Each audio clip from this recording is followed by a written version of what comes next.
हम्म, चलिए। तो ये आज की जो हमारी ये क्लास है, ये क्लास उत्तराखंड चिकित्सा समाजकारी पर आधारित है। ये सिलेबस आप जो देख रहे हैं इस समय, ये syllabus Uttarakhand medical social worker का है। कुल टोटल आपको उत्तराखंड में जो क्वेश्चन मिलने वाले हैं 20 अक्टूबर को, वो 100 क्वेश्चंस मिलने वाले हैं सोशल वर्क पर। देखिए, यदि आपकी तैयारी यूजीसी नेट के सिलेबस की है तो मैं कहूँगा आप सभी लोगों का आप आश्वस्त रहें, अच्छे से स्टडी केवल रिवीजन करें। इस समय वो बहुत मददगार आपके लिए साबित होगा। लगभग 80% यूजीसी नेट को कवर करने वाला है ये सिलेबस आपका। साथ ही साथ आप ध्यान रहे कि 20 अक्टूबर को टोटली प्रश्न आपसे जो पूछे जाने वाले हैं, लगभग 100% के साथ मैं कह सकता हूँ वो प्रश्न होंगे फैक्ट पर आधारित। एप्लीकेशन बेस्ड प्रश्न नहीं रहेंगे। टू द पॉइंट आपको पता होना चाहिए कि social case work, social group work, social community work के अंतर्गत क्या प्रिंसिपल्स हैं, उसकी बेसिक कॉन्सेप्ट क्या है, उसके उद्देश्य क्या है, उसकी विशेषताएं क्या क्या हैं, इससे सवाल बनाए जाएंगे।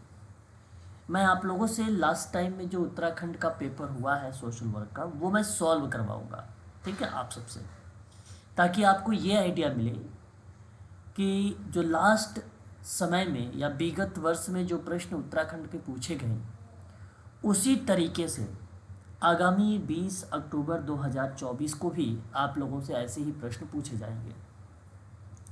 थोड़ा सिलेबस पर देखते हैं नज़र एक बार। पहला यूनिट 100 क्वेश्चन, और हर एक यूनिट से 10 क्वेश्चन उठाने की पूरी संभावना है।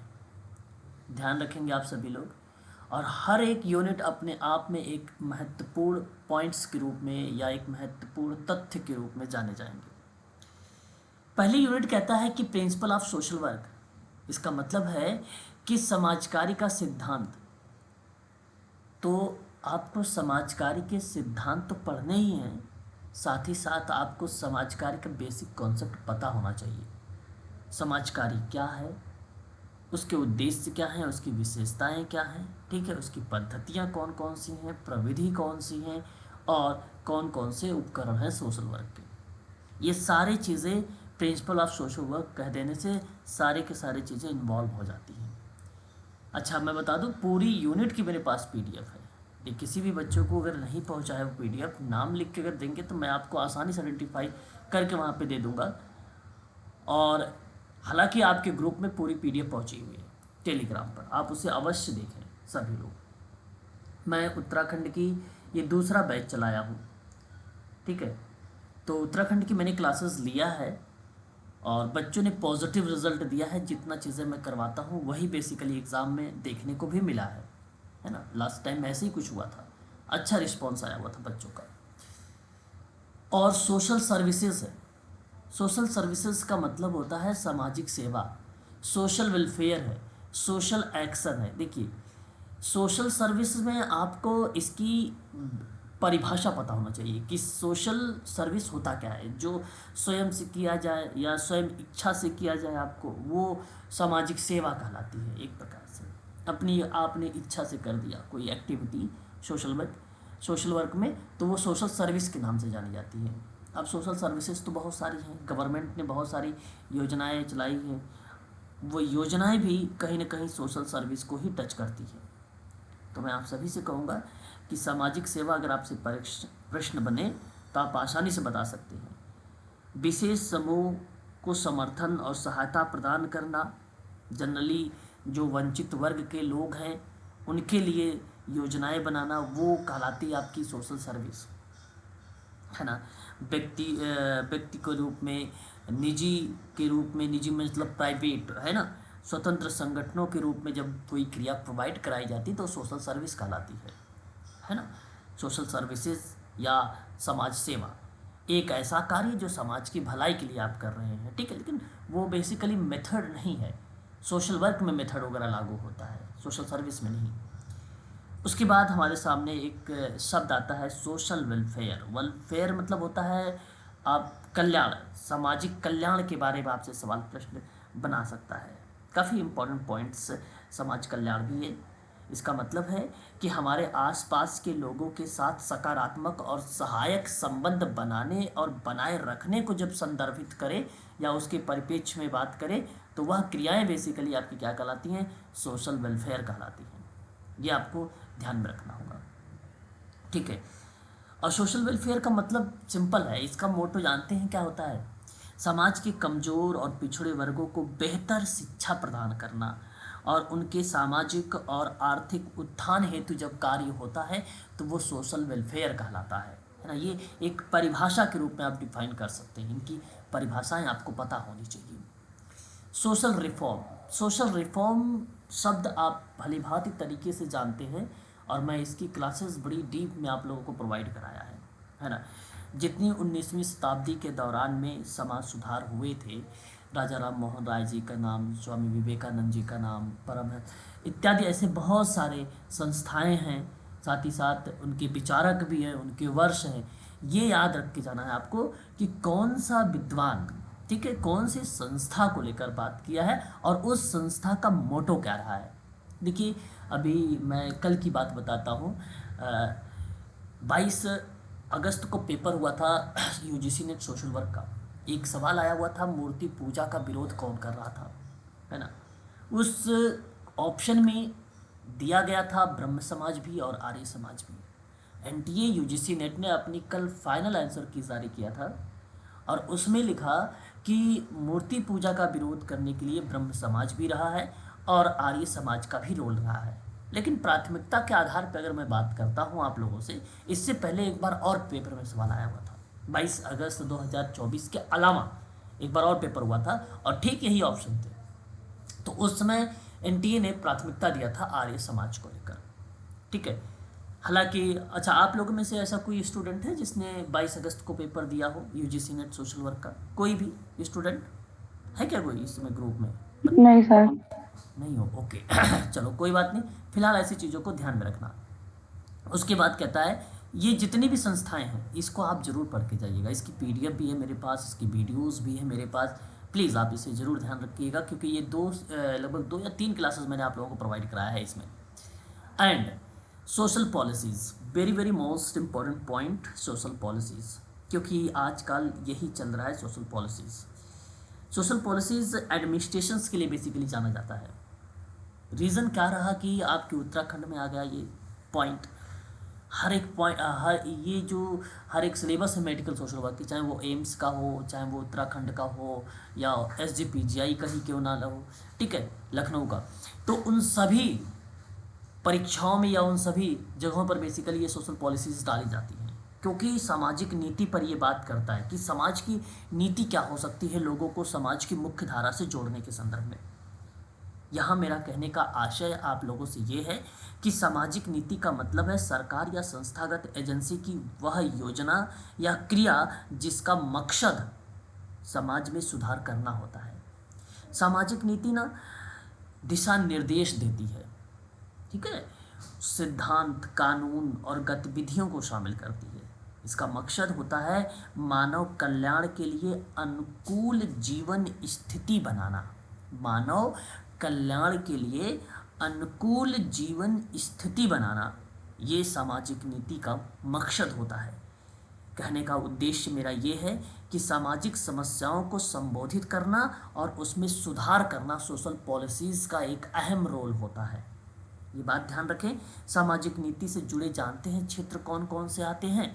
आपके उत्तराखंड की ही मैं बात कर रहा हूँ। एक तो शिक्षा इम्पॉर्टेंट रहेगा आपके लिए, वहाँ पे हेल्थ इम्पॉर्टेंट रहेगी, यानी स्वास्थ्य, रोजगार, अपराध और न्याय जैसे शब्द बेसिकली यहाँ पर प्रस्तुत होते हैं।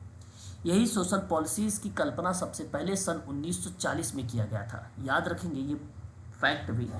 हालांकि ब्रिटेन में सामाजिक प्रशासन के क्षेत्र में रिचर्ड टिटमस का नाम इसमें आता है, और रिचर्ड टिटमस का नाम आता है और इसका मॉडल है सोशल पॉलिसीज़ में 3। ये आप अवश्य पढ़ के जाइएगा, ठीक है, परीक्षा में आता है ये।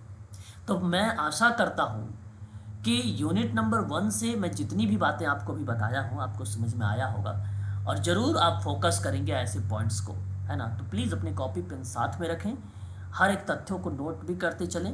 क्लास समाप्त होने के बाद ऐसे पॉइंटों पर आप ज़रूर फोकस करेंगे, ठीक है, माइनस मार्किंग है, ये नेगेटिव मार्किंग पेपर है, ये बात ध्यान रखें, 1/4।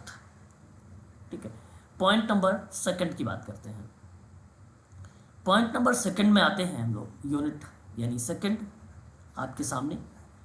और इसमें कहा गया कि पहले पॉइंट सोशल वेलफेयर सर्विसेज। अब देखिए, समाज कल्याण के लिए कुछ सर्विसेज हैं, बट याद रखने वाली बात यह है किस परिप्रेक्ष्य में है, तो इंडिया के दृष्टिकोण से देखा जाएगा, भारत के दृष्टिकोण से देखा जाएगा। तो सोशल वेलफेयर सर्विसेज की जो मैं बात कर रहा हूँ, इसके संबंध में भारत सरकार की क्या क्या योजनाएं रही हैं, है ना, इस दृष्टिकोण में। ठीक है, अटल पेंस, आपने नाम सुना होगा, अर्बन को लेकर ट्रांसफॉर्मेशन एक मिशन था, तो अटल मिशन एक योजना के रूप में जानी गई थी, वो सोशल वेलफेयर सर्विसेज थी इंडिया के लिए। जल जीवन मिशन हो गया, food subsidy and national food security एक एक्ट हो गया। देखिए, केवल social welfare services in India लिखा हुआ है, ठीक है, इसमें बहुत सारे पॉइंट्स होते हैं। Mahatma Gandhi national rural employment guarantee scheme very very most important social welfare services के रूप में जानी गई है, बहुत इंपॉर्टेंट है ये, है ना। मिशन वात्सल्य का नाम सुना होगा आप लोगों ने, मिशन शक्ति के बारे में आपने सुना होगा आप लोगों ने। ये ऐसी योजनाएं हैं जो परीक्षा के दृष्टिकोण से जानी जाती हैं। भारत में प्रमुख जितने भी कल्याणकारी योजनाएं हैं उसको आपको याद रखना होगा। मैं आपको बता देता हूँ, यहाँ पर नोट कर लीजिए एक आधी योजनाओं के बारे में भी साथ ही साथ, है ना, ताकि आपको वो चीज़ें रिकॉल होती चले। एक योजना थी अटल, है ना, कायाकल्प और शहरी परिवर्तन मिशन, हम इसी को अमृत मिशन के नाम से भी जानते हैं। ठीक है, जून 2015 में स्टार्ट हुआ था, और मैं आपको ये बता दूं कि देश भर के 500 चुनिंदा शहरों और कस्बों में से ये शुरू किया गया था ये योजना। बेसिकली इस मिशन का योजना जो थी, जलापूर्ति, सीवरेज और सेप्टेज प्रबंधन, वर्षा जल निकासी इत्यादि ऐसे कई क्रियाओं पर ये योजना जो बेसिकली बल दिया, और इसी के माध्यम से बेसिकली एक अर्थव्यवस्था को बढ़ावा देने में भी अपनी एक अहम भूमिका देखने को मिली थी। आयुष्मान भारत आपने सुना होगा, जो स्वास्थ्य के संबंध में था, बहुत इंपॉर्टेंट है ये आयुष्मान। जानते हैं आप आयुष्मान भारत कब चलाया गया था? सितंबर 2019 में सर, नो 2018। स्वास्थ्य एवं परिवार कल्याण मंत्रालय बेसिकली सितंबर 2018 में इसको लॉन्च किया। और मैं आपको बता दूं, इसमें दो पहल की गई थी, एक तो प्रधानमंत्री जन आरोग्य योजना थी, और एक आपको बता दूं जो 1.5 लाख स्वास्थ्य एवं कल्याण केंद्रों की स्थापना की गई थी। दो बातें इसमें बहुत इंपॉर्टेंट रही, जो गरीब और कमज़ोर परिवार वालों को लिए, है ना, जहाँ पे स्वास्थ्य बीमा की योजना पर बात करती थी, आयुष्मान भारत स्वास्थ्य बीमा पर, है ना। ये आपके लिए थोड़ा सा इम्पॉर्टेंट रहेगा परीक्षा के दृष्टिकोण से अगर मैं बात करता हूँ तो। राष्ट्रीय खाद्य सुरक्षा एक अधिनियम प्रश्न एग्जाम में आता रहता है हमेशा, वो एक्ट आपसे पूछता है कब आया था, है ना। तो ये फैक्ट हैं, ये सभी परीक्षा में फैक्ट ही आने वाले हैं आपके सामने। राष्ट्रीय खाद्य, ठीक है, सुरक्षा एक्ट की जब हम बात करते हैं तो 2013 का रोल हम लोगों को देखने को मिलता है इसमें, है ना। यहाँ तक कि इसी में कोविड-19 महामारी के दौरान पहुँच की कमी के कारण उत्पन्न हुई भूख और पोषण चुनौतियों को कम करने में मदद के लिए भी अपना एक अहम रोल जो है अदा किया है। इसी के अंतर्गत प्रधानमंत्री गरीब कल्याण अन्न योजना, इसी के तहत, है ना। उसके बाद आपने नाम सुना होगा जल जीवन मिशन, जो भारत सरकार की प्रमुख ग्रामीण पेयजल आपूर्ति योजना के अंतर्गत थी। और देखिए, जहां मैं आप लोगों से बात कर रहा था महात्मा गांधी राष्ट्रीय ग्रामीण रोजगार योजना को लेकर, ये बड़ा इंपॉर्टेंट है, और 110% के साथ मैं ये बात कह सकता हूँ इस बार परीक्षा में ये चीज़ें आएंगी। मैं वही चीज़ बता रहा हूँ इसमें जो परीक्षा में लग रहा है कि आपको आ सकता है। महात्मा गांधी राष्ट्रीय ग्रामीण रोजगार गारंटी योजना।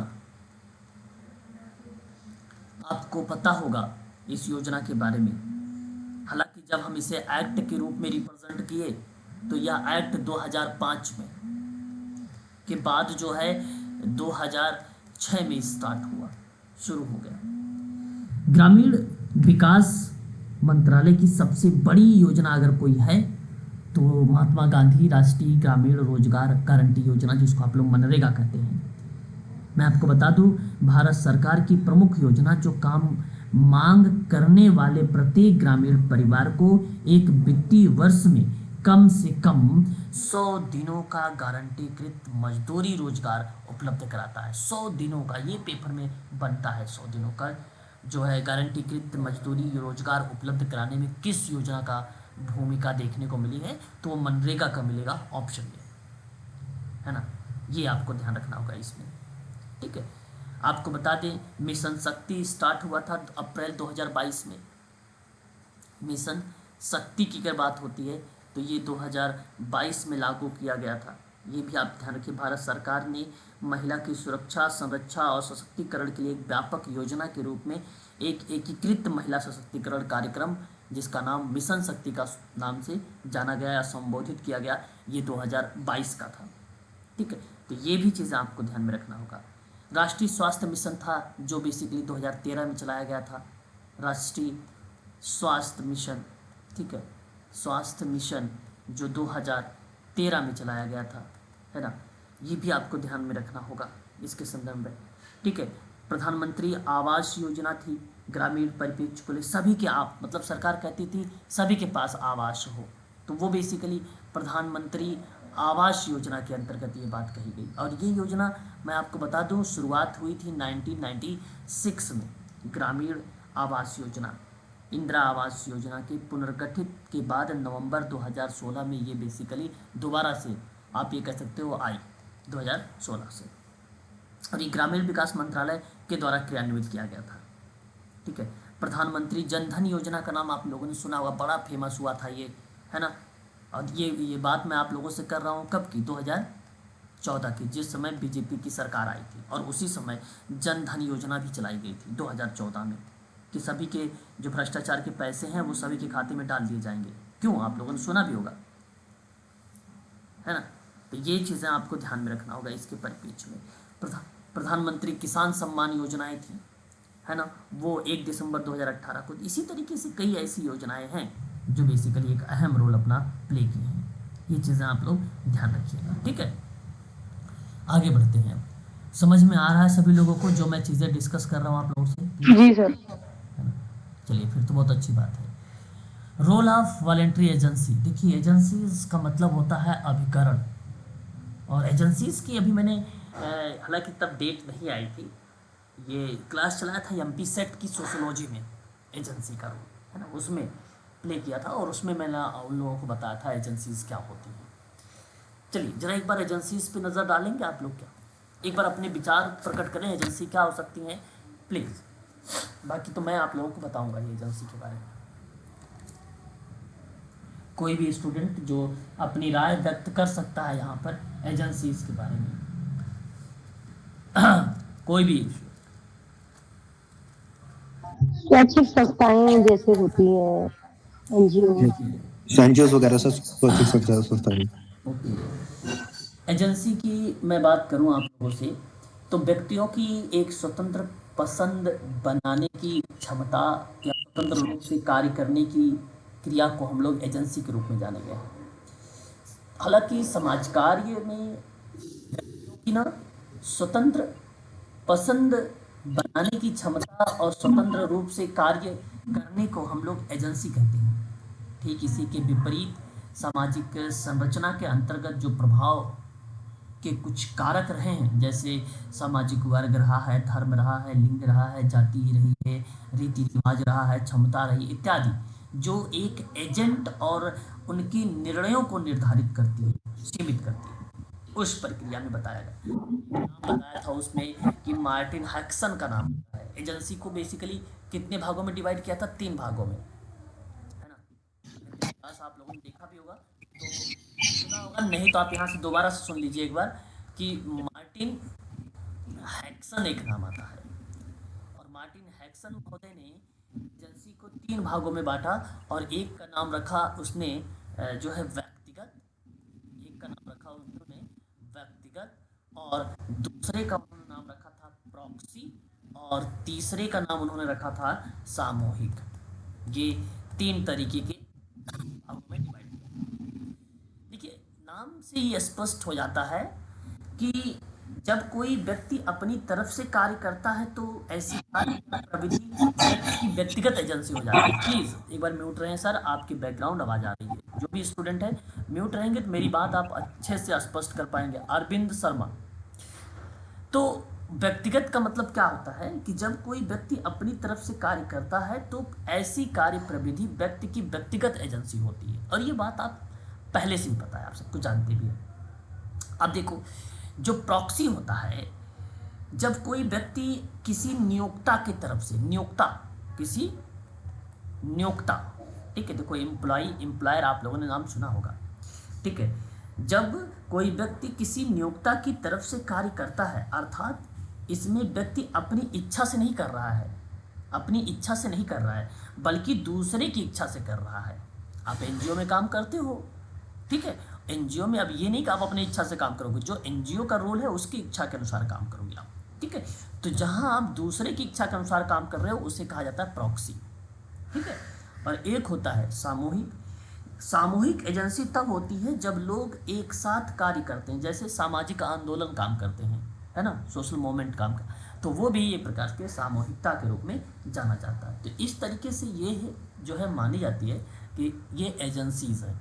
तो बेसिक चीज़ें यहाँ से आएंगी और मैं आशा करता हूँ कि इसको आप तर्क के माध्यम से इस सवाल को सही करेंगे आप लोग, ठीक है।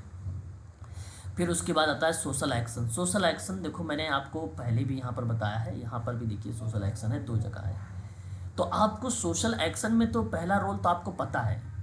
देखिए सोशल एक्शन में ना, social action and social work की किताब एक तो केनिथ विलियम प्रे की आई थी सन 1945 में, और एक एच.वाई. सिद्दीकी की किताब आई थी 1984 में। और देखो अभी तक वर्ष ऐसा नहीं मिला है महात्मा गांधी को लेकर, ठीक है। तो ये 3 विद्वानों के नाम देखने को मिलते हैं परीक्षा में, ठीक है। तो एक नाम आपको मिलेगा social work and social action में सन 1945 में, तो केनिथ विलियम प्रे का नाम लगाइएगा। और 1984 आएगा तो एच.वाई. सिद्दीकी का नाम लगाइएगा। और एक वर्ष नहीं आता, एग्जैक्ट नाम ही केवल आता है बेसिकली, हालांकि मैंने सर्च मारा था नेट वगैरह पे भी, किताबों में देखा भी था, लेकिन मिला नहीं मुझे वो। तो social action and social work की एक किताब आई थी महात्मा गांधी जी की, ठीक है। ये ध्यान रखने वाली बात है कि सोशल एक्शन एक व्यापक लेवल पर किया जाता है, किसी व्यापक परिवर्तन की बात होती है ताकि लोगों को वहाँ बेसिकली बेनिफिट हो, ऐसे परिवर्तन की बात होती है। जैसे आपने सुना होगा कि 2016 में एक रेप केस हुआ था, दिल्ली में गैंग रेप केस हुआ था, उसके बाद एक पोस्को एक्ट वगैरह आए थे, बहुत सारे एक्ट आए महिलाओं को सशक्तिकरण के लिए। तो ये रीज़न इसी वजह से था कि वो सोशल एक्शन किया गया था, सोशल एक्शन से बदलाव किए गए थे। तो सोशल एक्शन मतलब एक बड़े बदलाव की बात करता है ना, किसी बड़े चेंजेस की बात करता है। और ये बात ध्यान रखना, 1-2 लोगों से नहीं होता, ये एक बड़े ग्रुप की ज़रूरत पड़ती है सोशल एक्शन करने के लिए, है ना। तो उस सब प्रक्रिया में ये नाम देखने को मिलता है। आशा करता हूँ ये भी बात आपको समझ में आ गई होगी। आगे बढ़ते हैं, एक और पॉइंट को हम लोग यहाँ पे प्रस्तुत करने वाले हैं जहाँ दर्शाता है मेजर सोशल एविल। देखिए आपको पता होना चाहिए कि मेजर सोशल इविल मतलब प्रमुख सामाजिक बुराइयां हैं क्या क्या, और मुझे बताने की आवश्यकता नहीं है, आप लोग बता सकते हो ऐसे भी। एक तो जेंडर इनइक्वालिटी की बात होती है, इनइक्वालिटी की मतलब असमानता की बात, ये समाज के लिए बेसिकली अगर मैं बात करता हूँ आप लोगों से तो ये समाज के लिए एक प्रकार की बुराई है मानी जाती है। पॉवर्टी की बात करता हूँ तो हम कह सकते हैं कि गरीबी बड़ा इंपॉर्टेंट पॉइंट है। This can lead to other evil like unemployment and population waste शब्दों को रिप्रेजेंट करता है ये सामाजिक बुराई यानी गरीबी को। उसके बाद lack of access to health care education and services, ये भी एक प्रकार से हम कह सकते हैं कि can be a social evil in India. साथ ही साथ लिटरेंसी शब्द आपने सुना होगा भाई, इंडिया के लिए अशिक्षा बड़ी इम्पॉर्टेंट रही है। ये रोल प्रेजेंट टाइम में जो इस समय रेशियो बताया जाता है 84 रेशियो इस टू 70 का परसेंटेज बताया जाता है मेल फीमेल का। पॉपुलेशन भी एक प्रकार की प्रॉब्लम्स है। हाइजेनिक एंड सैनिटेशंस की बात करते हैं तो भी एक प्रकार की प्रॉब्लम्स है। चाइल्ड मैरिज की बात करते हैं, ये भी एक प्रकार की हिंदू सोसाइटी में this was a social evil in Hindu society. Child marriage में सती, हालांकि ये भी एक समाज के लिए बुराइयां ही थी, हालांकि समाप्त हो गया है, ठीक है। अब देखिए इसी तरीके से बहुत सारे हैं, है ना। अनटचेबिलिटी जिसको आप लोग बोलते हो क्या, अस्पृश्यता बोलते हो, है कि नहीं। दहेज प्रथा हो गया, बाल विवाह हो गया, बाल श्रम हो गया, जातिवाद हो गया, भेदभाव हो गया, पक्षपात हो गया, रूढ़िवाद हो गया, घरेलू हिंसा हो गया, मदपान हो गया, मादक द्रव्य व्यसन हो गया, ये सभी क्या है, ये बुराइयां हैं। यहाँ तक कि वैश्यावृत्ति, टूटते हुए परिवार, बेरोजगारी, गरीबी, मानसिक रोग, कन्या भ्रूण हत्या, एड्स, अशिक्षा, लैंगिक असमानता, छुआछूत, ये इस तरीके की बेसिकली क्या है, समाज के लिए बुराइयां हैं ये। और ये मैं क्लास आप लोगों को प्रोवाइड करा चुका हूँ पहले भी, ठीक है। बहुत सारे हैं। प्रश्न बनता है कि सामाजिक बुराइयों के उदाहरण बताइए कौन से, तो कभी कभी आता है बाल विवाह, दहेज प्रथा, बाल श्रम, उपयुक्त सभी, तो आप सभी लगा दीजिए, है ना। इस तरीके के शब्द यहाँ पर देखने को मिलते हैं। उसके बाद पॉइंट नंबर 3 में इनसे देखो समाज के लिए यहाँ पे जितनी नीतियाँ वगैरह है, पॉलिसीज है, वो पेपर में आएंगे, ठीक है। सोशल एक्शन के मॉडल आपके पेपर में देखने को मिलेंगे, बिट्रो का सन 1984 का, ठीक है। और उसके बाद आपको यहाँ पे फर्स्ट में आ जाओगे तो यहाँ पे सोशल वर्क बहुत इंपॉर्टेंट रही है, पहला यूनिट, इससे काफ़ी सवाल बन सकते हैं, 10+ भी सवाल इससे बनेंगे, ठीक है। पॉइंट नंबर 3 पर बात करते हैं, प्राइमरी कॉन्सेप्ट। देखिए मैं आपको बता दूं, सोशल वर्क 2 मेथड पर आधारित है, जैसा कि आप सबको पता होगा। तो जब सोशल वर्क कॉन्सेप्ट की बात आती है तो एक आप कहते हो प्राइमरी है और एक कहते हैं आप सेकेंडरी है। प्राइमरी में कौन कौन सा नाम आता है, अरविंद जी बताएंगे। प्राइमरी में सर प्राइमरी में सर ये हो गया सर, परिवार हो गया, समाज हो गया, कम्युनिटी हो गया। नहीं, सोशल वर्क की प्राइमरी मेथड्स में अगर हम बात करेंगे तो आपको सोशल केस वर्क आएगा, केस वर्क, हाँ, ग्रुप वर्क आएगा, group work sir, community work आएगा, है ना। ये वाल्टर एंड्रियास फ्रीडलैंडर महोदय ने इसके बारे में बात किया था, ठीक है, फ्रीडलैंडर ने। और जब हम बात करते हैं सेकेंडरी प्रणाली में तो सोशल एक्शन आ जाएगा, सोशल रिसर्च आ जाएगा, सोशल वेलफेयर एडमिनिस्ट्रेशन आ जाएगा। तो ये आपको देखने को मिल जाता है सेकेंडरी में और ये मिल जाता है आपको प्राइमरी में। तो जो सेकेंडरी है और जो प्राइमरी है, तो प्राइमरी को प्रत्यक्ष के रूप में भी जाना जाता है और सेकेंडरी को अप्रत्यक्ष के रूप में भी जाना जाता है। और ये बात कहने वाला अगर कोई विद्वान था तो उसका नाम था क्या, बताओगे। फ्रीडलैंडर, फ्लोरिस हॉलिस, हाँ, हॉलिस। फ्लोरेंस हॉलिस महोदय का ये स्टेटमेंट था, है ना। तो ये चीज़ें हैं, तो इसको भी आप यहाँ पर भी ध्यान में रख के चलेंगे थोड़ा सा, कि पेपर में आता है सवाल कि बताइए प्रथम प्रणाली के अंतर्गत कौन सा है कौन सा नहीं है, ऐसे सवाल करके भी परीक्षा में पूछा जाता है। हालांकि यहाँ अगर मैं आपसे बात कर रहा हूँ प्राइमरी कॉन्सेप्ट में, तो क्या क्या चीज़ें हमें देखने को मिल जाती है, यानी प्राइमरी अवधारणा में। तो एक आपको मिलेगा सोसाइटी। सोसाइटी मीन्स जानते हैं क्या होता है, सोशल होता है, समाज होता है। कम्युनिटी मीन्स समुदाय होता है, समुदाय, संघ होता है, होता है। ठीक है। इंस्टीट्यूट मीन्स संस्था होती है, कास्ट मीन्स जाति होती है, क्लास मीन्स वर्ग होता है। ये चीज़ें हम लोगों को देखने को मिलती है ना। तो मैं चाहूँगा कि ये सभी पॉइंट्स इंपॉर्टेंट है यूनिट नंबर 3 में, और ये इतने छोटे नहीं हैं जितना छोटा उत्तराखंड सिलेबस में लिख दिया है। बात समझ रहे हो ना, जितना छोटा ये सिलेबस में लिखा हुआ है उतना छोटा ये पॉइंट नहीं है, बहुत बड़ा पॉइंट है ये। इसके अंतर्गत बहुत सारी चीज़ें बेसिकली मेंशन की गई हैं। जैसे समाज के बारे में पूरा पढ़ना होगा आपको, समाज क्या है उसको पूरा डिफाइन करना होगा। समुदाय के बारे में आपको पढ़ना होगा कि कम्युनिटी जो शब्द है लैटिन भाषा से बना हुआ है, कॉम प्लस म्यूज से कॉम का अर्थ होता है साथ साथ, म्यूज का अर्थ होता है सेवा करना, एक साथ सेवा करना कहलाता है समुदाय, है ना। अब समुदाय में बेसिकली आपने नाम सुना भी होगा कि समुदाय एक सामाजिक समूह है जिसमें कुछ अंशों में हम की भावना पाई जाती है। ये बात किसने कही थी, बताना चाहोगे रंजीता। बताओ। बुगार्ड्स। हाँ कविता, क्या कर? सर यस बुगार्ड्स। बुगार्ड ही सर, बुगार्ड्स। बुगार्ड सर। बड़ी बुगार्ड्स। आसान, बड़ी आसान परिभाषा, और आपने बता भी दिया। ठीक है, ये सर। और ये अच्छी बात है। ठीक है, तो इस प्रक्रिया में अगर हम बात करते हैं, ये आपको ध्यान रखना होगा।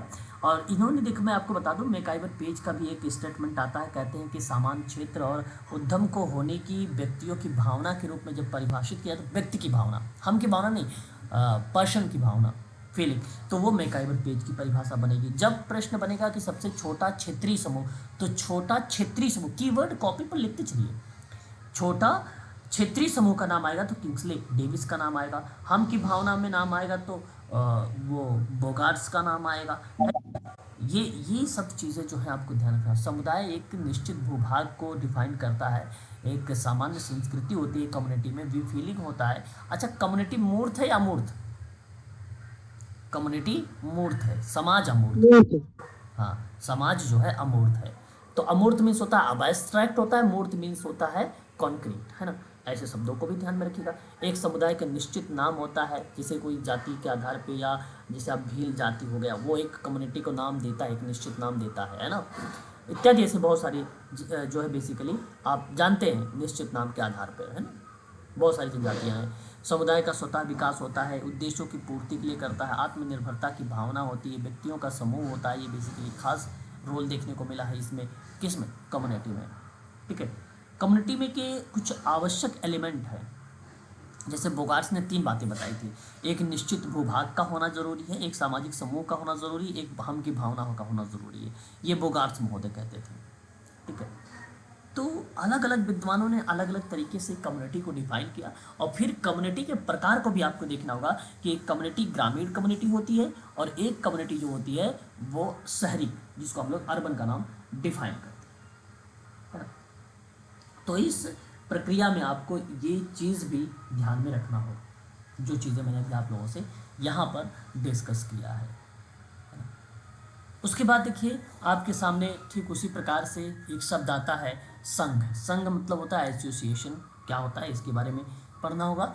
इंस्टीट्यूट क्या होता है, कास्ट क्या होता है, और उसके बाद देखिए क्लास। क्लास मीन्स अगर मैं कहूँ तो वर्ग कहा जाता है इसको, है ना। क्या बोला जाता है इसको? वर्ग बोला जाता है। जानते हैं वर्ग क्या होता है? बहुत ही आसान शब्दों में मैं अगर आपसे कहूँ, क्लास मतलब सामान्य अर्थ में वर्ग वह समूह है जिसकी सामान्य कार्य और बाजार की स्थितियों में बराबरी की भागीदारी होती है। किसी भी औद्योगिक समाज में ना वर्ग व्यवस्था पाई जाती है, और मार्क्स ने इसी वर्ग व्यवस्था को संपत्ति संबंधों के आधार पर निर्धारित किया था, कार्ल मार्क्स ने। तो पूंजीवादी औद्योगिक व्यवस्था में कार्ल मार्क्स ने वर्ग को 2 भागों में बांटा था। कौन स्टूडेंट है जो क्लास को 2 भागों में बता सकता है मुझे कार्ल मार्क्स का? सर ये बुर्जुहारा और सर्वहारा वर्ग, सर्वहारा और और बुजुर्हारा वर्ग सर, ये सर्वहारा अच्छा, वर्ग था और बुजुर्ग बुजुर्गवाद। ओके, बुजुर्गा बुजुर्गा एवं सर्वहारा वर्ग सर।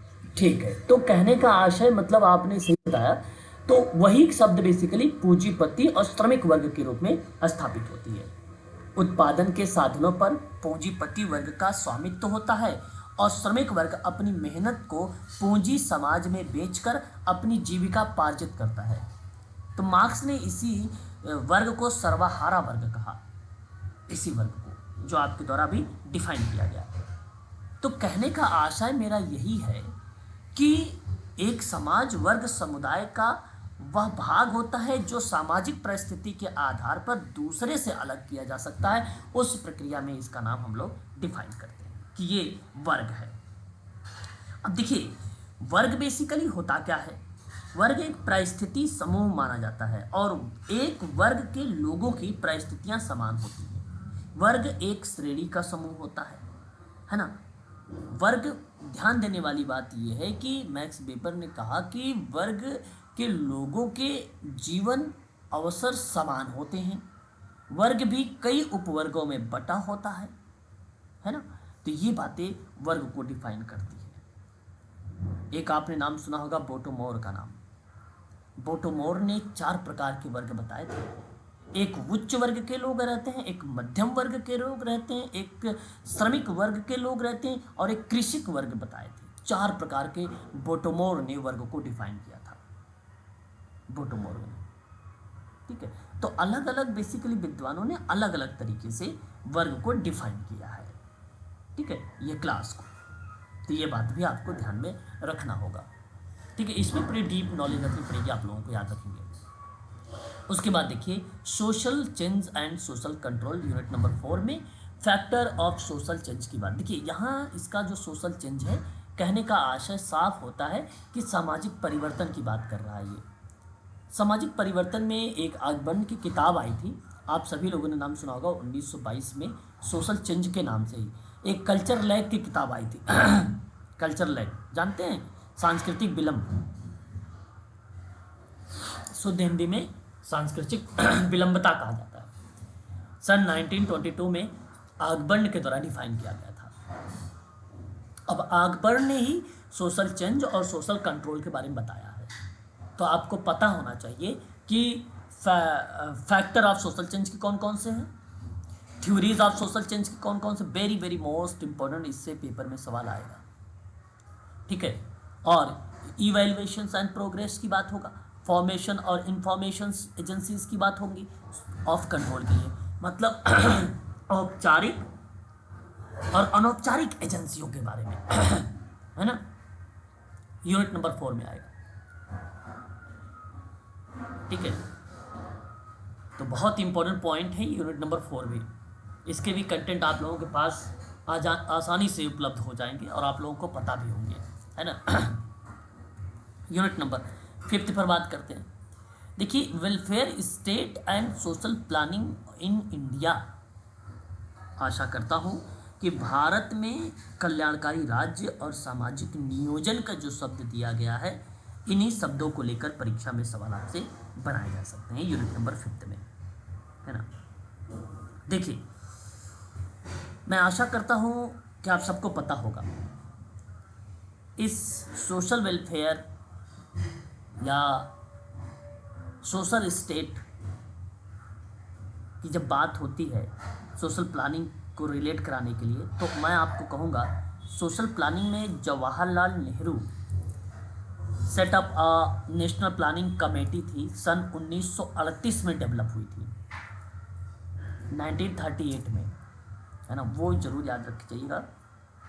वेलफेयर स्टेट की जब बात होगी तो इंडिया के संदर्भ में आपको गरीबी को थोड़ा सा यहाँ पे रोल प्ले करना होगा, गरीबी को लेकर, है ना।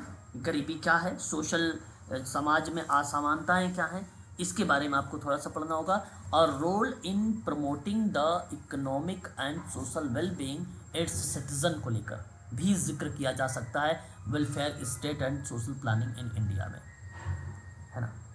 तो मैं आपको पॉइंट इसमें बता देता हूँ कि आपको पढ़ना क्या क्या होगा इस पॉइंट के अंतर्गत। तो ध्यान देने वाली बात आप सबके लिए ये है, आप नोट करना चाहते हैं तो नोट भी कर सकते हैं कि यूनिट नंबर 5 में आपको पढ़ना क्या होगा। एक आपको पढ़ना होगा सोशल प्लानिंग के बारे में, सोशल प्लानिंग क्या है इसके बारे में स्टडी करनी होगी आपको, प्लानिंग। उसके बाद वेलफेयर स्टेट के बारे में आपको पढ़ना होगा, वेलफेयर स्टेट। अच्छा, सोशल प्लानिंग में आप पढ़ेंगे जवाहरलाल नेहरू की जो नेशनल प्लानिंग कमेटी थी 1938 की डेवलप वाली, वो वाली प्लानिंग आपको पढ़नी होगी इसमें, ठीक है। और वेलफेयर स्टेट में आपको क्या पढ़ना होगा, वेलफेयर स्टेट में आपको पॉवर्टी को ध्यान में रखना होगा और समाज में जो असमानता है उसको दूर करने के संदर्भ में आपको ये चीज़ें पढ़नी होगी। उसके बाद सोशल वेलफेयर एडमिनिस्ट्रेशन आपको पढ़ना होगा, समाज कल्याण प्रशासन क्या होता है। इसमें आपको ना मार्टिन लूथर का नाम याद रख के जाइएगा, मार्टिन लूथर का नाम, पोस्टकार्प में इसका नाम आता है ना, पोस्टकार्प में। तो ये चीज़ें आप जरूर ध्यान रखिएगा सोशल वेलफेयर एडमिनिस्ट्रेशन में। एंड उसके बाद एक आपको पढ़ना होगा सोशल वर्क के बारे में, social work can contributed to a more effective welfare system है, जो बेसिकली प्रोवाइड कराता है एक प्रकार से लोगों को कम्युनिटी के माध्यम से जोड़ता है, कम्युनिटी में, समाज में, और उन्हें समाज में एक मुख्य रोल से प्ले करता है, या एक प्रकार से कह लीजिए कि उसमें समाज की मुख्य धारा से जोड़ने का प्रयास करता है। इसमें ना कुछ चैलेंज हैं इंडियाज़ में वेलफेयर स्टेट में, जैसे आप ये कह सकते हो करप्शन है ना, आपका सोशल इनइक्वालिटीज़ है, ठीक है, आइसोलेट है, वेलफेयर स्कीमें हैं कुछ, वो चुनौतियों के रूप में रिप्रेजेंट होती हैं सोशल वर्क के अंतर्गत। तो ये 4 पॉइंट मैंने नोट किया है आपके लिए, ये ज़रूर आप इसमें ज़रूर ध्यान रखेंगे, ठीक है। उसके बाद सोशल एंड वेलफेयर प्लानिंग, देखो यही चीज़ें आगे यहाँ पर थोड़ा सा बता दिया गया है। Social policies and the Indian constitutions. Social policies अभी आपने ऊपर भी देखा है, यूनिट नंबर 1 में भी था, वही चीज़ें हैं। और इंडियन कॉन्स्टिट्यूशंस, इंडियन कॉन्स्टिट्यूशंस आपको पूरा नहीं पढ़ना है ना, आपको पूरा नहीं पढ़ना है। और इसमें अगर मैं आपसे बात करूँ, 1 से लेकर, 1 छोड़ दीजिए, 12 से लेकर 50 तक के आर्टिकल आपको याद रखने होंगे। कीवर्ड बना लीजिए, बड़ा आसान है ये सारे के सारे, अगर आपने क्लास देखा है तो आसानी से याद भी हो जाएंगे आपको। 12 से लेकर 50 तक के आर्टिकल आप रट्टा मान चलिएगा, क्योंकि इसी में डीपीएसपी इन्वॉल्व हो गया है। डीपीएसपी मतलब राज्य के नीति निर्देशक सिद्धांतों की मैं बात कर रहा हूँ आप लोगों से, है ना।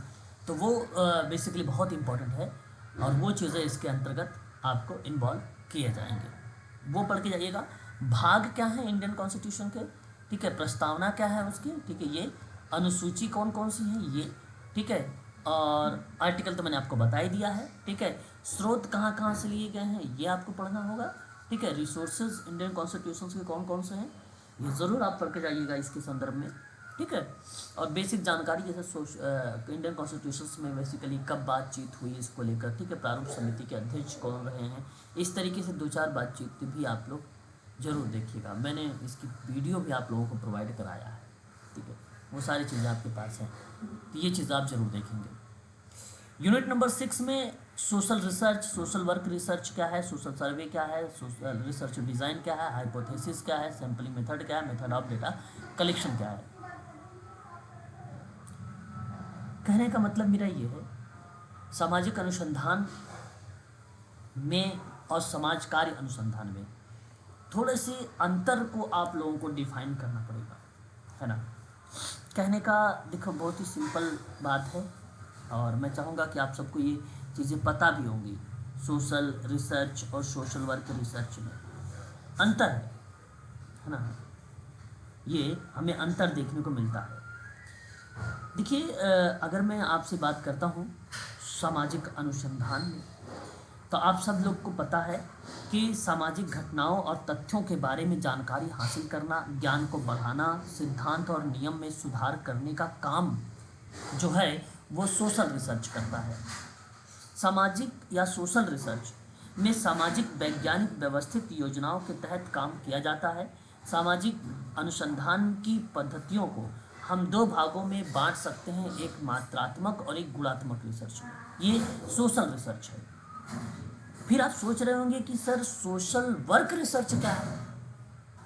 बिल्कुल आप सोचें, ये सोशल वर्क रिसर्च जो होता है ये मेन है आपके लिए। ये कहता है कि समाज कार्य के क्षेत्र में समस्याओं से संबंधित जांच, जिसमें सामाजिक कार्य विधि कौशल में शामिल अवधारणाएं सिद्धांत का अध्ययन किया जाता है। समाज कार्य अनुसंधान में अनुसंधान अवधारणाओं पद्धति तकनीकी नीतियों का व्यवस्थित रूप से इस्तेमाल किया जाता है। तो समाज कार्य अनुसंधान बेसिकली एक इकाई के रूप में कार्य करने लगती है। व्यक्ति समूह परिवार एजेंसी के कार्यक्रमों को ये एक रोल प्ले कर देती है। तो वो उस समय हम कहते हैं कि जहाँ बेसिकली व्यवस्थित तरीके से जांच हो रही है, कौशल लगाया जा रहा है, अवधारणाएं बन रही हैं, सिद्धांत बन रहे हैं, या उनकी आप अध्ययन कर रहे हैं तकनीकी वगैरह का, तो वो सोशल वर्क रिसर्च बन जाता है। जब आप सिद्धांत और नियमों में सुधार करने की बात करते हैं तो वो सोशल रिसर्च बन जाता है। ये अंतर है, ये जरूर आप पढ़ के जाइएगा। एक आता है सोशल सर्वे, एक होता है देखो सोशल सर्वे मतलब आप सबको पता है सर्वेक्षण का पार्ट है। सर्वे से क्या समझते हैं बताना चाहेंगे आप? क्या सर्वे क्या हो सकता है? मे बी अपने थोड़ा सा बताना है, आप अपने शब्दों में बताएं क्या हो सकता है सोशल सर्वे। चलिए मैं बताता हूँ फिर। सोशल सर्वे मतलब देखो, सर्वे शब्द जो है बेसिकली अगर हम बात करते हैं, सर्वेक्षण ना अंग्रेजी के सर्वे शब्द से हिंदी रूपांतरण है। साक्षात्कार जी का मतलब क्वेश्चन और भी जो हमें बनाए रहते हैं रिसर्च के लिए, उनका साक्षात्कार करना। साक्षात्कार अलग है, यहाँ सर्वे शब्द है। सर्वे शब्द है, और सर्वेक्षण। सर्वे शब्द का मतलब होता है किसी घटना या स्थिति के ऊपर से देखना। ऊपर से देखना का मतलब समझते हो? ऊपर से देखने का मतलब ये नहीं कि आप छत पे चढ़े जाओ, पेड़ पे चढ़े जाओ और वहां से देखो। ऊपर देखने का क्या मतलब होगा कि ओवरव्यूज आप अपना, जैसे अभी मैं ऊपर से देख रहा हूँ, ये सब आपका सिलेबस, ये आपका सिलेबस, मैं डीप में किसी पर डिस्कशन नहीं कर रहा हूँ ना। बताइए, ये एक प्रकार से ओवरव्यूज दे रहा हूँ, इसका मतलब है कि मैं ऊपर से सारी चीज़ें असेस कर रहा हूँ, आपका ऑब्जर्वेशन कर रहा हूँ, अवलोकन कर रहा हूँ। बोलिए यस या नो। Yes sir. तो इसका मतलब यही है कि किसी घटना या स्थिति को ऊपर से देखना या अवलोकन करना सर्वे कहलाता है। ठीक है, आप साक्षात्कार कह रहे थे मैडम, साक्षात जी जी सर, कंफ्यूजन हो गया रिव्यू का था। पार्ट बन जाता है, हाँ वो ऑब्जर्वेशन का दूसरा मतलब। पार्ट बन जाता है। तो सोशल सर्वे मेथड एक प्रकार की सामाजिक घटनाओं को व्यवस्थित और वैज्ञानिक अध्ययन की एक प्रणाली मानी जाती है, उसे हम लोग सोशल सर्वे कहते हैं। तो सोशल सर्वे कई विद्वानों ने अलग अलग तरीके से परिभाषित भी किया। जैसे एक नाम आता है वेल्स का नाम, उसने कहा था कि श्रमिक वर्ग की निर्धनता, समुदाय की प्रकृति और समस्या संबंधी तथ्य खोजने वाला अध्ययन ही सामाजिक सर्वेक्षण कहलाता है। सोशल सर्वे को हम लोग बोलते हैं सामाजिक सर्वेक्षण, है ना। तो अच्छा देखिए, सर्वे भी एक वैज्ञानिक विधि है। सर्वे भी एक निश्चित भौगोलिक सीमा में ही होता है। ऐसा नहीं कि पूरे वर्ल्ड पर करना कर दिया, शुरू कर दिया आपने सर्वे, पूरे इंडिया पे सर्वे करना। एक निश्चित भूभाग होगा, हम सर्वे वहां पे करेंगे। एक कम्युनिटी होगी, एक ग्रुप होगा, उस पर हम बात करेंगे। इसका मुख्य संबंध विघटनकारी सामाजिक समस्याओं की खोजने की बात होती है कि क्या रीजन रहा कि समाज विघटित हो रहा है, संयुक्त परिवार से लोग एकल परिवार की तरफ जा रहे हैं, क्या रीजन रहा है, इसके बारे में बात करते हैं सोशल सर्वे। इसका उद्देश्य जानते हैं क्या होता है सोशल सर्वे का? मैं बताता हूँ, ध्यान से सुन लीजिए, बहुत काम आने वाला है भविष्य में। सामाजिक घटनाओं का एक तो वर्णन करता है ये, सामाजिक समस्याओं का वैज्ञानिक अध्ययन करता है ये, कार्य कारण संबंधों की खोज करता है ये, उपकल्पना का निर्माण करता है ये, सामाजिक सिद्धांतों का पुनः परीक्षण करता है ये, सामाजिक समस्याओं का अध्ययन करता है ये, रचनात्मक कार्यक्रम बनाता है ये, सामाजिक सुधार करता है ये। यही बेसिकली मोटो है इसका सोशल सर्विस का, या सोशल सर्विस नहीं, सोशल सर्वे का। ठीक है, ये बात जरूर ध्यान में रखिएगा। ठीक है, आगे बात करते हैं। रिसर्च आता है, रिसर्च डिज़ाइन। देखिए, डिज़ाइन मीन्स क्या होता है? अभिकल्प होता है। आशा करता हूँ आप सबको पता होगा, है ना। डिज़ाइन तो बेसिकली किसी क्रिया को करने के लिए आपको ना एक रूपरेखा बनाना पड़ेगा। हम जैसे कोई काम करेंगे उत्तराखंड में, ठीक है, जहाँ आपके ज्वाइनिंग होती है, तो उससे पहले आपको प्लान बनाने पड़ेंगे, मतलब एक फ्रेमवर्क तैयार करना पड़ेगा कि आप काम करोगे कैसे। ऐसी थोड़ी ना कि आप घर से निकले और डायरेक्ट काम पे चले गए। आप डायरेक्ट जब काम पे गए तो वहाँ काम अपने स्टार्ट कर दिया, नहीं, एक सिस्टमैटिक ढंग से होगा कार्य। आपके पास एक प्लान होगा पूरी, उस प्लान के आधार पे काम करोगे, तो वो कहते हैं डिज़ाइन करना, यानी अभिकल्प करना। ठीक है, और एक हाइपोथेसिस होता है। हाइपोथेसिस उपकल्पना कराती है, बड़ा इंपॉर्टेंट शब्द है ये, परीक्षा में बड़ा फेमस रहा है, पर है ना, उपकल्पना, जिसको हम लोग बोलते हैं हाइपोथेसिस। उपकल्पना के अंतर्गत अगर मैं आप लोगों से बात करता हूँ, तो इस प्रक्रिया में बेसिकली क्या होता है कि किसी क्रिया को आपने पहले से कल्पना के आधार पर बना रहे हो।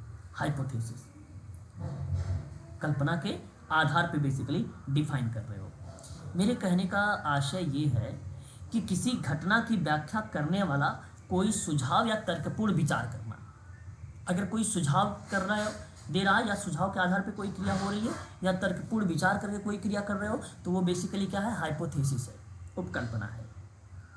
मैं आपको बता दूं कि उपकल्पना वैज्ञानिक विधि का एक अहम हिस्सा माना जाता है। ध्यान रखिएगा, वैज्ञानिक विधि का एक अहम हिस्सा माना जाता है, और उपकल्पना किसी समस्या को हल करने में मदद करता है। डिज़ाइन या रिसर्च को एक दिशा देती है ये। उपकल्पना को तैयार करने के लिए शोधकर्ता, यानी आप, पिछले जो अवलोकन आपने सर्वे में किया था या शोध के आधार पर जो चीज़ें आपने की है, उसकी भविष्यवाणी भी कर सकते हैं आप। उस प्रक्रिया में इसका नाम आता है, एक नाम आता है सैंपल मेथड। सैंपल दो टाइप का होता है, प्रोबेबिलिटी और नॉन प्रोबेबिलिटी। क्या पता है आपको प्रोबेबिलिटी में कौन कौन से होते हैं?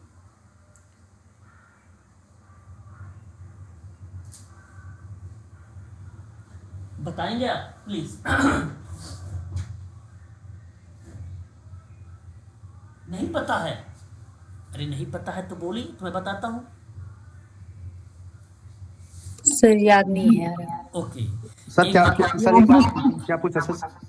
सर, अगर ऐसे स्टडी करेंगे तो मज़ा नहीं आएगा ना। मैं तो बहुत क्लियर शब्दों में बोल रहा हूँ कि सैंपल कितने टाइप के होते हैं। सर सैम्पलिंग मेथड सर ये मतलब होता है इजी समग्र और में से नॉन समग्र में से कुछ का चुनाव करने को ही सैम्पलिंग मेथड कहते हैं सर। अरे नहीं सर, सैम्पलिंग मेथड बेसिकली दो टाइप का होता है। एक होता है प्रोबेबिलिटी और एक होता है नॉन प्रोबेबिलिटी। प्रोबेबिलिटी में एक आता है सैंपल रैंडम सैम्पलिंग, आपने पहले भी इसके बारे में पढ़ा है। एक होता है स्ट्रैटिफाई यानी स्तरीकरण, और एक होता है सिस्टमैटिक यानी एक प्रकार से व्यवस्थित सैंपलिंग, और एक होता है क्लस्टर जिसको आप गुच्छ कहते हैं। ये चार टाइप को डिफाइन किया गया है। नॉन प्रोबेबिलिटी में ये भेदभाव सहित होता है, ये भेदभाव रहित होता है। इसमें लॉटरी, फिशबॉल ड्रा, टिकट प्रणाली इत्यादि इसमें बेसिकली मेथड वगैरह लग जाते हैं, लेकिन भेदभाव रहित ये सहित होता है। ये इसमें स्नोबॉल सैंपलिंग होता है, एक्सीडेंटल सैंपलिंग होता है, इसमें कोटा सैंपलिंग इसमें होता है। इसमें कई टाइप की सैंपलिंग देखने को मिलती है ना। जो आप मुझे बता रहे हैं वो बेसिकली क्या होता है, हम जब चुनाव करते हैं उस प्रक्रिया में, लाइक हमने क्या किया कि क्रिया करते दौरान सैंपल निकालने की बात करते हैं। तो ये मान लीजिए 10,000 लोग हैं, 10,000 में से आपने 10 लोगों को जो निकाला है या 100 लोगों को जो निकाला है आपने, उसे हम लोग क्या बोलेंगे, सैंपल बोलेंगे। ये सैंपल के रूप में है। तो इसको हम लोग क्या बोलते हैं, बेस्ट बोलते हैं, इसको सैंपल बोलते हैं, यूनिट बोलते हैं, इकाई बोलते हैं इसको। ये जो 10,000 लोग थे ये पॉपुलेशन वाले थे, ये समग्र थे, ये समष्टि थे। ये क्या है, ये समष्टि थे, ये बोला जाता है इनको सर। ठीक है, तो आप ये बता रहे थे मुझे, यहाँ सैंपलिंग मेथड की बात हो रही थी। ठीक है, उसके बाद methods of data collection. Data collection करने के बड़े बेसिकली क्या है, सैंपल मेथड्स हैं। लाइक अगर मैं आपसे बात करूं, क्या व्यक्तिगत अध्ययन है आपका डेटा कलेक्शन करने का एक मेथड, इंडिविजुअल स्टडी या केस स्टडी? बताइए। जी है। बात आप लोग सुन नहीं रहे हैं क्या अच्छे से? सब है सर। हाँ, मेरा कहने का आशय आप लोगों से क्या है, ये बात भी थोड़ा सा ध्यान रखिए। नीचे मैं थोड़ा सा बताना चाहूँगा आप लोगों के लिए। एक है केस स्टडी। केस स्टडी शब्द का प्रयोग सबसे पहले अगर किसी विद्वान ने किया है तो उसका नाम हर्बर्ट स्पेंसर आता है। क्या नाम आता है? स्पेंसर। सबसे पहले प्रयोग किसने किया था? हर्बर्ट स्पेंसर ने किया था। मैं आपको बता दूं कि एक विद्वान आया जो पारिवारिक आय व्यय विस्तृत अध्ययन किया, पारिवारिक पर यानी यूनिट पर। जब वो यूनिट पर बात होती है तब नाम आता है फेडरिक। ठीक है, हाँ म्यूट रहिए भाई, देखिए बच्चा बोल रहा है ना। तो एक नाम आता है बेसिकली लेपले का नाम। ठीक है, और जब बात बेसिकली हम बात करते हैं किस प्रक्रिया में, व्यक्तिगत अध्ययन की पद्धति के व्यवस्थित रूप में सबसे पहले प्रयोग करने की प्रसिद्ध समाजशास्त्री हर्बर्ट स्पेंसर तो एक अहम रोल यहाँ पर बेसिकली अदा करते हैं। ठीक है, ये ध्यान रखना। तो व्यक्तिगत अध्ययन बेसिकली होता क्या है, ये एक गहन अध्ययन करता है, एक हाइपोथेसिस का प्रपत्रों का साधन माना जाता है, इकाइयों का वर्गीकरण का विभाजन माना जाता है, व्यक्तिगत भावनाओं और मनोवृत्तियों का अध्ययन करता है, ये विभिन्न अध्ययन प्रविधियों का प्रयोग करता है, ये प्रारंभिक अध्ययन का उपयोग इसी के अंतर्गत किया जाता है। ठीक है, तो बेसिकली व्यक्तिगत अध्ययन का संबंध सामाजिक इकाई से है, ये बात ध्यान रखिएगा आप सभी लोग। और व्यक्तिगत अध्ययन में सम्मिलित इकाइयाँ जो होती हैं वो विशेष विचित्र हो सकती हैं, ये भी बात आपको ध्यान रखना होगा। एक इंटरव्यू हो गया डेटा कलेक्शन करने का मेथड है ना, इंटरव्यू मतलब अभी किसी बच्चे ने जवाब भी दे रहा था मुझे। तो इंटरव्यू बेसिकली होता क्या है, जैसा कि आप सबको पता भी होगा कि साक्षात्कार ना बेसिकली सम्मुख वार्तालाप एक विनिमय होता है जिसमें एक व्यक्ति दूसरे से सूचना प्राप्त करता है, या आप ये भी कह सकते हो कि एक साक्षात्कार को दो बिंदुओं पर व्यक्तियों के आमने सामने के मिलन के रूप में जब हम परिभाषित करें तो वो इंटरव्यू होता है। या आप ये कह लीजिए कि आपस में जब दो व्यक्ति अपने विचारों का आदान प्रदान करते हैं तो उस प्रक्रिया को भी हम लोग साक्षात्कार या वार्तालाप कर सकते हैं। तो साक्षात्कार जो होता है मूल रूप से सामाजिक अंतःक्रिया की एक प्रक्रिया मानी जाती है, इसी को हम डिफाइन करते हैं कि इंटरव्यू है ये। यदि आप जानना चाहते हैं कि लोग क्या महसूस करते हैं, क्या अनुभव करते हैं, क्या संस्मरण रखते हैं, क्या भावनाएं प्रेरणाएं हैं उनकी, और कोई व्यवहार करने का क्या कारण है, क्या आप उन्हीं से क्यों नहीं पूछ रहे हैं या पूछ रहे हैं, इस तरीके के शब्द जब बात आती है तो वो इंटरव्यू का पार्ट होता है। एक शब्द आता है ऑब्जर्वेशन, जिसको हम बोलते हैं अवलोकन। अवलोकन भी बेसिकली एक प्रकार से कलेक्शन, डेटा कलेक्शन का बेसिकली पार्ट है ना। अवलोकन, ज्ञान इंद्रियों का उपयोग किया जाता है अवलोकन में, विश्वसनीय सूचना का स्रोत मिलता है, हाइपोथेसिस की निर्माण किया जाता है ना। ये अब उपकल्पना कई टाइप का होता है, अथा क्षेत्र अवलोकन, है ना, प्रयोगशाला अवलोकन, ठीक है, नियंत्रित अवलोकन, अनियंत्रित अवलोकन, सहभागी अवलोकन, असहभागी अवलोकन, व्यवस्थित अवलोकन, सामान्य अवलोकन, प्रयोगशाला अवलोकन इत्यादि कई टाइप का अवलोकन होते हैं, है ना। अवलोकन के भी कई पार्ट होते हैं, ठीक है। तो ये बातें आपको ध्यान रखना होगा इसके अंतर्गत। यहाँ आपका अच्छा यूनिट नंबर 6 में रिसर्च आप लोगों का स्टार्ट करने वाला हूँ मंडे या ट्यूसडे से। तो रिसर्च से आपसे ये पक्का मान चलिए कि जो 10 प्रश्न आने वाले हैं इससे आप आसानी से टैकल करेंगे अगर आप मेरी क्लास लेते हैं तो, मंडे से पक्का बता रहा हूँ, ठीक है। शाम का समय रहेगा 7 to 8, ठीक है, PM डेली। ये क्लास आप ज़रूर लीजिएगा, स्किप मत करिएगा, बहुत इंपॉर्टेंट क्लास होने वाली है आपके लिए, ठीक है। परीक्षा जी सर। हाँ, ये क्लास आप जरूर लीजिएगा। फिर उसके बाद बात करते हैं unit number 8, social and cultural factors of health को लेकर, ठीक है। आज के लिए बस इतना ही रखिए, है ना, ज़्यादा ऊपर चला जाएगा, जी सर। हाँ हाँ ज़्यादा ऊपर चला जाएगा, क्योंकि इतना जो आपने स्टडी किया है ये अभी कल का भी समय आपके पास है ना। कल संडे है, कल भी आपकी एक क्लास है, और जी वहाँ पे सर। भी आपको जो बचे हुए ये हैं आपके पास 12 यूनिट्स, है ना, तो वो भी आपका कवर कर दूंगा, इसी तरीके से बताऊंगा, ताकि आपको अगर आपने नोट एक बार इस वीडियो को जरूर देखिएगा दोबारा से भी, ताकि आपको पता चले सर ने क्या क्या जी बताया, क्या क्या जी इम्पोर्टेंट सर। है ये, ताकि आपको आगामी परीक्षाओं में दिक्कत ना हो, है ना। फिर उसके बाद आपकी मंडे से क्लास ये रहेगी, फिर बीच में तुरंत आपकी प्रैक्टिस भी करवाऊंगा, है ना, एक क्लास देकर रिसर्च की, फिर उसके बाद आपकी एक प्रैक्टिस भी करवाऊंगा जो कि क्वेश्चन पेपर की प्रैक्टिस होगी, तो उसमें टोटल क्वेश्चन पेपर की प्रैक्टिस करवाऊंगा, ठीक है ना। बताइए, कुछ हद तक समझ में आया है आज की क्लास में ये? जी सर। जी sir. Yes sir, yes sir. हाँ, यही चीज़ें आप लोगों को जो है ध्यान में रख के चलना है ना, ताकि आप लोगों को कोई दिक्कत ना हो और आसानी से आप परीक्षाओं को क्रैक कर लें। देखो, यहाँ कोई टफ पेपर नहीं आने वाले हैं, ये मैं पहले भी आपको बताया था, आज फिर बता रहा हूँ, टफ नहीं आने वाले, फैक्ट आने वाले हैं, लेकिन आपको फैक्ट पता होना चाहिए। अगर फैक्ट पता है तो आप आसानी से ऐसे प्रश्नों को सॉल्व कर सकते हैं, ठीक है। ऐसे सभी प्रश्नों को आप सॉल्व कर सकते हैं, फैक्ट अगर आपको पता है तो, है ना। जो भी अगर PDF आपके पास नहीं है, इसकी वीडियो नहीं है, तो आप वो टाइप करके मुझे आप डालें, मैं आप लोगों को शेयर कर दूंगा। यूनिट नंबर 11 और 12 की बात कर रहे थे एक अरविंद सर, तो अरविंद सर आप एक बार देखिए टेलीग्राम चैनल पर, वहाँ जी पर सर, जी सर। टेलीग्राम पर अगर नहीं मिलते हैं फिर दोबारा से करिए, मैं आपको शेयर कर, क्योंकि मैंने हाल ही में आप लोगों को ये भेजा है, साइकोथेरेपी, काउंसलिंग, मेडिटेशंस क्या है, सहयोग क्या है ना, ये सभी चीज़ें मैंने भेजा है ना। 11 में आपको मिल जाएंगे तो पूरी। एक बार ग्रुप, इस वाले ग्रुप में भेज दो, वहाँ से ना डाउनलोड ही नहीं हो रहा है। जी जी सर, वो पुराने डाउनलोड नहीं हो सर, वो इशू आ रहा था सर। तो सर ये 9, 10, 11, सर 12 वाला है सर ना सर, इसको ग्रुप में भेज दो प्लीज। सर 8 यही से यही 9, 10, 11 सर, ये तीनों दे देना सर। 8 9, वाला भी 10, मेरा 11, 12, ओके सर, चार। Yes 8, 9, sir. 10 तो यस। सर हो रहा पर, लेकिन 9, 10, 11। चलो ठीक है, कोई नहीं, मैं आप लोगों को शेयर कर देता हूँ, लेकिन जी सर जी। हाँ, सभी लोग जो है ना इसमें जो उत्तराखंड का वीडियोस हैं, जितनी भी उत्तराखंड की वीडियोस हैं 8, 7, 6, इस वीडियो को आप ज़रूर देखिएगा पूरा।